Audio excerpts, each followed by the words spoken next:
बात करते हैं। फारूक साहब, क्या इत्तलात हैं इमरान खान के हवाले से और दीगर रहनुमाओं के हवाले से?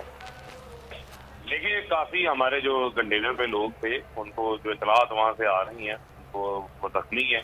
खान साहब के भी जो टांग के ऊपर जो है वो गोली लगी है। हाँ। आप देख सकती हैं कि जब वो बैठे हैं गाड़ी में उनकी पट्टी भी जो है वो बंधी हुई है और खुद चल के जो है वो गाड़ी में बैठे हैं। अल्लाह ताला उनकी जिंदगी को महफूज रखे। ये बुज़दिल लोग हैं, ये बुज़दिलाना इनकी कार्रवाई है, इनकी बुज़दिलाना हरकत है। इन्होंने अपनी औकात दिखा दी है।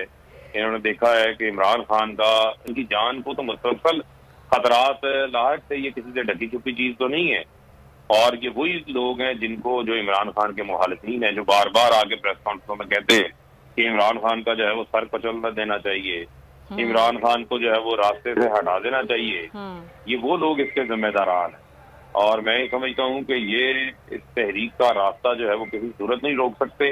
इमरान खान एक दिलेर बहादुर माँ का बेटा है। इमरान खान पाकिस्तान की जंग लड़ने निकला है। ये इमरान खान का रास्ता रोकना चाहते हैं। इमरान खान 22 करोड़ अवाम की जान है। इस जान को कुछ हुआ तो 22 करोड़ अवाम की जान को जो है वो तकलीफ पहुंचेगी।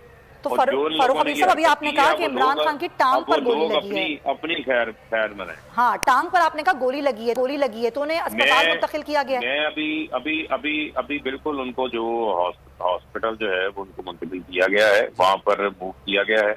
मैं भी अभी आपकी तरह वहाँ से इतलात ले रहा हूँ। मैं खुद कंटेनर के ऊपर मौजूद नहीं था। मोबिलाइजेशन के सिलसिला में मैं फैसलाबाद आया हुआ था। मैं भी वहीं से इतलात ले रहा हूँ। आपके साथ जैसी लेटेस्ट अपडेट आएगी वो मैं आपके साथ शेयर करता हूँ। हमारे पूरे पाकिस्तानियों के अंदर इस वक्त बहुत ज्यादा गम और गुस्सा पाया जा रहा है और इसके ऊपर मैं समझता हूँ कि जो लोग जिम्मेदार हैं। फवाद साहब, आप मालूमात कीजिए, हम आपसे इस हवाले से भी मालूमात फिर लेंगे। शुक्रिया आपका। फारूक हबीब साहब हमारे साथ मौजूद थे और कुछ ही देर पहले यहीं पर कंटेनर पर मौजूद फवाद चौधरी जो हैं उन्होंने बोल न्यूज़ से गुफ्तगू की है। इस हमले से मुताल्लिक क्या उन्होंने बात की है, आइए आपको दिखाते हैं।